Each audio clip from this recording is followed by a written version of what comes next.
नमस्कार, मैं आजाद कुमार। आप देख रहे हैं सृष्टि संस्कार ऑफिशियल। भारत में और जलवायु का जो हो रहा है परिवर्तन, नदी नाला भी सूखने के पड़ाव पे आ गए हैं। हिमालय से जो नदी बहने वाली थी वो सभी बहुत ही छोटे छोटे हो रहे हैं और जल संकट बरकरार हो रहे हैं। शहर में चापाकल हाफ रहे हैं, पानी भी नहीं निकल रहे हैं और उसमें बहुत ही कठिनाई हो रहे हैं, क्योंकि प्राकृतिक से हम बहुत ही खिलवाड़ किए हैं। पेड़ पौधा काटते हैं, उससे पर्यावरण को काफी नुकसान होते हैं। नहीं काटना चाहिए। पेड़ पौधा काटेंगे तो ऑक्सीजन भी हमें नहीं मिल पाएंगे और इससे काफी गर्मी बढ़ेगा, क्योंकि उसमें ये है। और हमारा नदी सूखने के पड़ाव पे चल गए हैं। पहले हम लोग बच्चे में पढ़ाई में करते थे, उस समय मालूम चलता था इराक और ईरान में पानी को बेचा जाता था।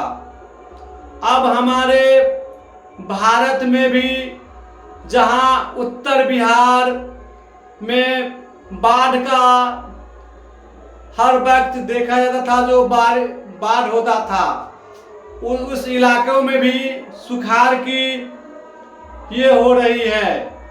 इनसे बहुत ही क्षति हो रहे हैं, क्योंकि बारिश नहीं होने के कारण, आप जैसे बारिश होते हैं घर आंगन को फर्श कर लेने के कारण, जब बारिश होती है तो पानी नहीं लगते हैं जमीन पे। हाल ही को घटना में मार्च या अप्रैल का महीना था, उस समय कर्नाटक का सरकार या वहाँ की कॉलेज यूनिवर्सिटी बताया था अब आप लोग हम नहीं पढ़ा सकते, क्योंकि यहाँ पे पानी नहीं है। आप घर से ही क्लास कीजिए, हम आपको घर पे ही क्लास देंगे। कारण यही है जो आप जल का बहुत ही क्षति करते हैं। जल के बचाव कीजिए तो अच्छा रहेगा। जल ही जीवन है। सरकार द्वारा भी प्रोत्साहित दी जाती है जो आप पेड़ लगाएं, वृक्षदार पेड़ लगाएं, लाभ ले और पर्यावरण को बचाएं। नहीं तो ये दिन दूर नहीं होगा जो हम लोग पानी को अभी बोतल में देख रहे हैं, कभी सोना चांदी को दुकान पे मिलेगा।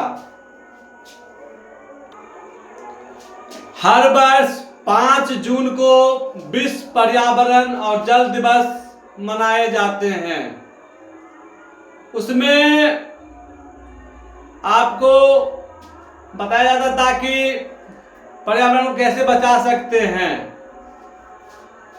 क्योंकि हमारे गंगा नदी का भी देखा जाए, जो उत्तराखंड से होते हुए उत्तर प्रदेश, बिहार, झारखंड, पश्चिम बंगाल जाने में कानपुर एक बड़ा ही शहर है, वहाँ पे गंगा नदी को प्रदूषित कर दिया जाता है और जल बहुत ही खराब हो जाते हैं। सरकार द्वारा नमामि गंगे का भी उद्घाटन किया गया, ताकि कोई इसमें कचरा या कोई भी ऐसा उद्योग उसमें न फेंके, क्योंकि उसमें बहुत ही खराब चीज फेंकने के कारण जल अशुद्ध हो जाते थे और इसको लिए लाखों करोड़ों का योजना बनाया गया, ताकि गंगा माँ को साफ करके पुनः जल अच्छा करे। गंगा को बांग्लादेश में पद्मा के भी नाम से पुकारे जाते हैं।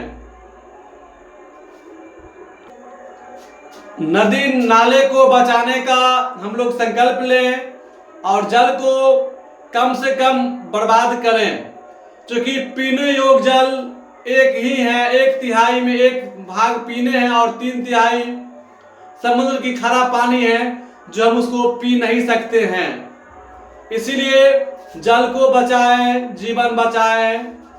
जय हिंद। स्वदेशी अपनाएं, देश बचाएं। जय हिंद।